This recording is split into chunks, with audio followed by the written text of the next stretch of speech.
Breaking news. Welcome to today's headlines.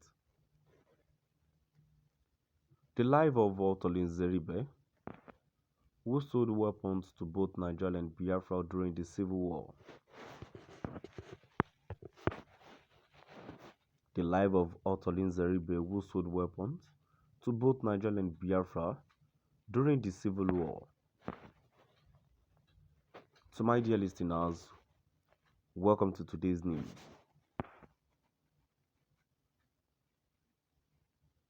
Maverick politician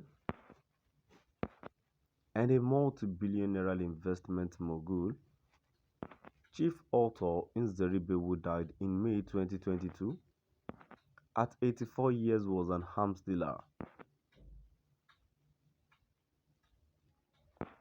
In the 1960s, Nnamdi worked for Kwame Nkrumah as a speechwriter, but after the coup that set Nkrumah and his aides to Conakry, Nnamdi sneaked back to Ghana to work for the new government that had overthrown his principal.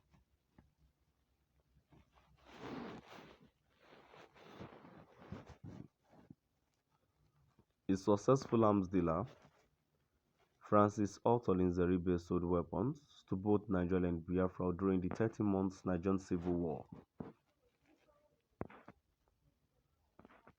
As a matter of fact, Nnamdi traded arms in every single place there has been a conflict in Africa.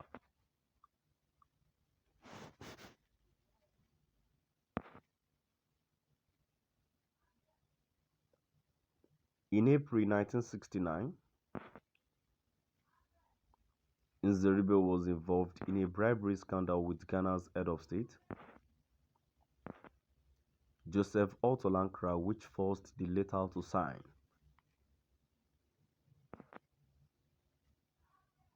In 1979, J.J. Rawlings deported the Nigerian businessman from Ghana, where he found his way to the United Kingdom to continue his arms dealing business.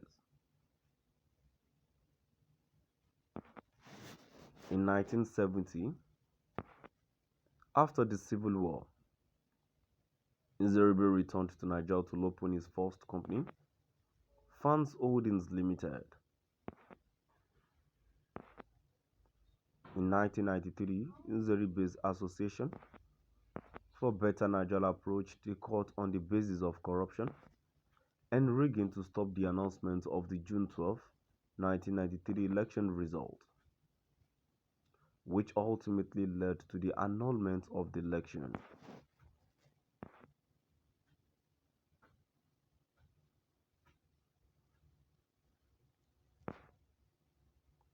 In May 2000, now a senator in Nigeria's Fourth Republic, Nnamdi asked the National Assembly to impeach President Olusegun Obasanjo based on the non-resolution of the Sharia law controversy, stating that it was to the detriment of Muslims.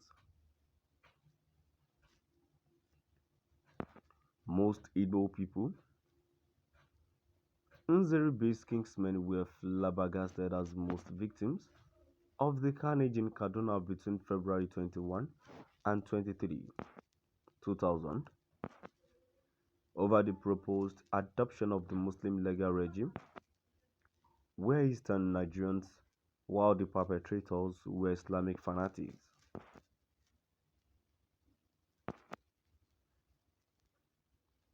Nnamdi was born in Oguta on November 2, 1938. His father, Oyimbali Nnamdi, was a lawyer and former state counsel, and his grandfather, Akpatili Nnamdi, held the traditional title of Ogbuagu, Oshiji. The Manzelo Oyimbaro of Oguta, his second wife, is the sister of Ajala Asabe Yaradua, wife of the late General Shehu Musa Yaradua, who was brother of late President Umaru Musa Yaradua.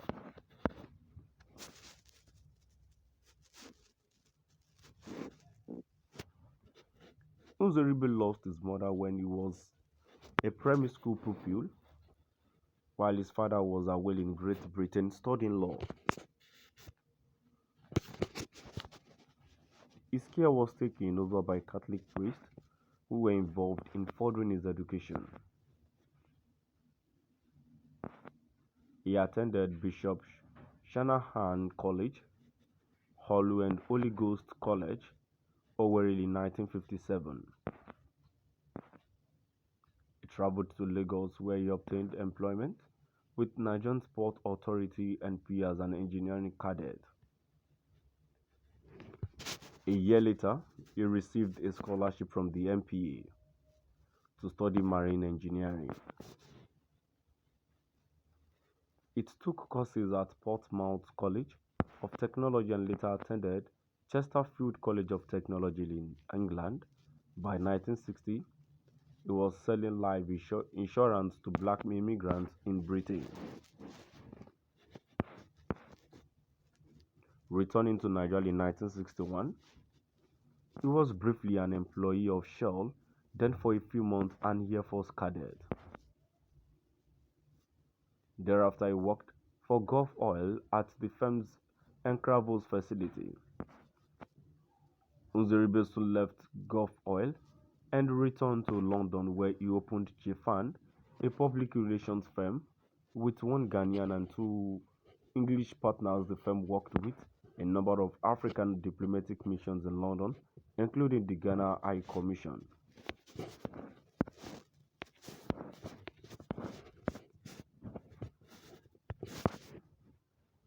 The well-dressed and mannered Nzeribe was able to gain the confidence of a few notable clients, and through the Ghana Commission he met Kwame Nkrumah of Ghana and then started to work for him in public relations. Nkrumah also introduced him to Lord African leaders. Now we've come to the end of our today's news. Please do